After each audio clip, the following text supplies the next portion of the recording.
Mi smo jedna od retkih zemalja koja je prihvatila sve. Kako je ko napravio? Da, pa to je naša vlast onako pod nekim velom demokratije. Da svako može da prima šta hoću i sad ja nemam ništa protiv. Jedino nije obuhvaćena oblast onih koji ne žele da prime nikakvu vakcinu. Evo ovako, što se tiče osnovnih medicinskih postulata, pre bilo kakve vakcinacije pacijentima mora da se odredi titar antitela. Ko ima antitela u odnosu na određenu bolest, ne treba da bude vakcinisan uopšte. Ja lečim, za mene siguran sam da sam bar 2 puta imao kontakt sa tim novim virusom, međutim nisam imao povišenu temperaturu. Jednostavno kad uđete kod mene tamo na posao u klinički centar, on ima s onim pištoljima, mere temperaturu, ja kažem imam poremećaj ukusa, oni opet izmere, nemaš temperaturu, ne možeš da testiraš. Ali to nije pravi test. A kako to izgleda da vas, na primjer, portir pregleda, a vi ste doktor? Nije, medicinske sestre pregleda. Pa dobro, u kliničkom centru, ja, na primjer, ode čovjek u sudu, portir ga pregleda. Pa dobro, on kad dobije alarm, onda prijavite nekoj stručnoj službi. Ali na prvom ulazu je reč o tome da je tu isto bila jedna ovako, ne mogu baš da nazovem diletantizmom, zato što je po toj nekoj statistici 78% ljudi ima povišenu telesnu temperaturu. Šta ćemo sa onih 22% koji nisu imali? Ja sam jedan od tih 22%. Znači, bar 2 puta sam imao ovu zarazu sada i nisam uspeo nijednom da se testiram, iako sam imao neke druge simptome. Sad ne može da mi se odredi imunizaciono sredstvo dok se ne izvadi titar antitela. Ako ih ne budem imao, onda ću se odlučiti za rusku vakcinu. A evo iz kojih razloga. Ova nova vakcina Pfizer i Moderna, te dve kompanije koje su se pojavile, to je neka tehnologija, ovako naučna fantastika, koju ja zaista ne verujem. Zaista ne verujem da to tako jedno imunizaciono sredstvo može da funkcioniše. Mi to tako nismo učili da ne samo da je bilo neko imunizaciono sredstvo tako, niti da u budućnosti može neko takvo imunizaciono sredstvo da se napravi. Dakle, nigde u zvaničnim knjigama, ni od pre 20 godina, ni ovih sada ne piše da neko genetsko imunizaciono sredstvo može da se spravi. Jednostavno je jedna potpuno nepoznata tehnologija. I sada, ako je vama ova pandemija počela pre nekih godinu dana, proizvođači tvrde da su uspeli tako jednu novu genetsku nanotehnologiju da usavrše do stvaranja imunizacionog sredstva za godinu dana. To je nemoguće. I starim tehnologijama, pa su neke vakcine ispitivane 6, 7 do 9 godina, pa čak i čitavu deceniju. Znači, nema govora o tome da je ovo imunizaciono sredstvo moglo da bude ispitivano u 10 puta kraćem periodu. Vi tu njega, po ovim normativima koji naši ima ta agencija za lekove i Torlak, možete da ispitate samo toksikologiju, znači da nije toksično sredstvo. A reakciju na ljudima vi uopšte ne ispitujete.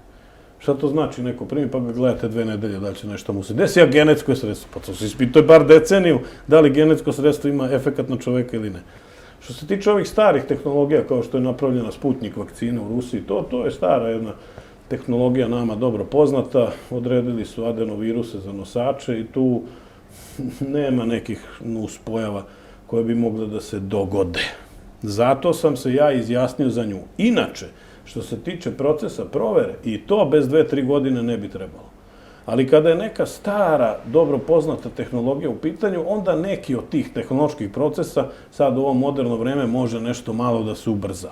Ali ovde je reč o tome da se vi odlučujete za sredstvo koje nema nuspojave i nepoznato sredstvo koje bi moglo da ima nuspojave koje nama nisu poznate. Eto, to je suštinska razlika i ja prosto ne mogu da verujem da bilo ko može da preporuči ove vakcine Moderna i Pfizer. Zanima me još jedna stvar, da li ste vi za to da ljudi koji, na primjer, nisu imali virus ili nemaju uopšte antitela, da li oni uopšte treba da primaju? Pa to zavisi od njih, da li hoće da putuju ili neće da putuju. Jer ovde se ograničava... Na taj način će biti ucenjeni. Da, ovde imate ljudi koji moraju da putuju. Moraju da prime neko da bi dobili taj COVID pasoš. Ja takvim ljudima, Pfizer i Modernu, ne mogu da preporučim, neću da grešim dušu. Za Sputnik mogu da kažem da to je jedno sredstvo ovako koje nema nekakve nuspojave. Ako hoće neko da putuje, treba da ga primi. Verovatno da ćemo mi kao zdravstveni radnici biti strogo uslovljeni otkazima da ko nema antitela, pošto ako neko ima antitela, on ne može ni po osrednjeg advokata da uzmete, dobit ćete ih na sudu. Ako imate antitela, ne sme da vam natura vakcinu. Znači, tu nema govora o nekom otkazu zdravstvenim radnicima koji imaju antitela. Ali ako nema, onda može vaš poslodavac da vas uslovi sa primanjem neke vakcine.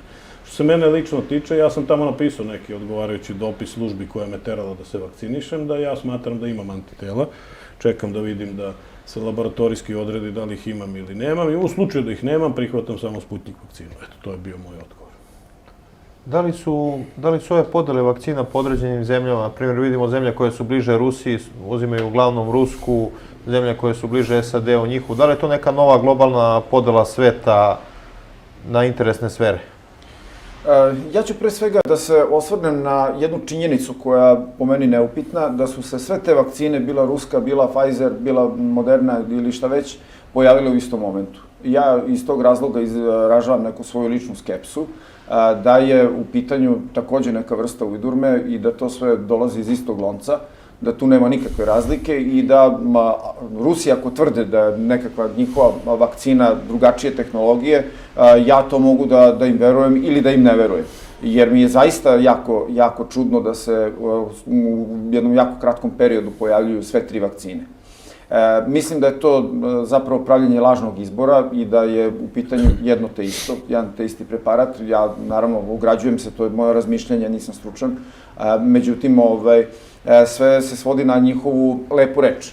Da li je to tako ili nije. Dakle, ja sam protiv toga da se uzima ma kakva vakcina, da se praktično i ne znam šta je to. Drugo, vidimo i dalje da, što se tiče i smrtnosti oko te korone, da tu nikakvih velikih smrtnosti nema. Pokazalo se da je smrtnost u ovoj godini čak statistički manja nego u prethodnoj, što je naravno takođe sumnjivo. I dalje vidimo da ako se pojavljaju nekakvi mrtvi, to su opet ljudi koji ili imaju neke ozbiljne bolesti ili su veoma stari i da je sve zapravo to napravljeno da bi se napravio neki novi svet, pravi se neki inženjering koji nas vodi u ono što oni uporno proturaju, onako prilično perfidno i nazivaju nova realnost. Nova stvarnost, nova realnost. Kako će ta nova realnost izgledati, ja ne znam. Nova normalnost. Nova normalnost, pa zahvaljujem se, tako je. Da, tako mi to zove. Tako je, nova normalnost, izvinjam se, da, suštinski mnogo opasnije. Mnogo perfidnije, da. Jer, izvinite, šta je bilo ono, do sada je bila jedna normalnost, oni će nam sada umesiti neku drugu novu. Sve ono što je za nas do sad bilo normalno, oni će nam zamesiti sad nešto drugo i kazati, ovo je sad za vas normalno. A mi vidimo da čitave agende koje kakve se serviraju sa tim novim normalnostima, naravno, na što aludiram na gej brakove, na homoseksualizam, na sve to što se nekada nije smatralo normalnim, a danas se naravno nametnulo onim metodom Overtonovog prozora kao normalno, ali na tome se naravno neće zaustaviti. Ne verujem u neku podelu interesnih sfera, zbog toga što ne smatram da je svet podeljen na polove. Ubeđen sam da je svet monopolaran i to čvrsto monopolaran.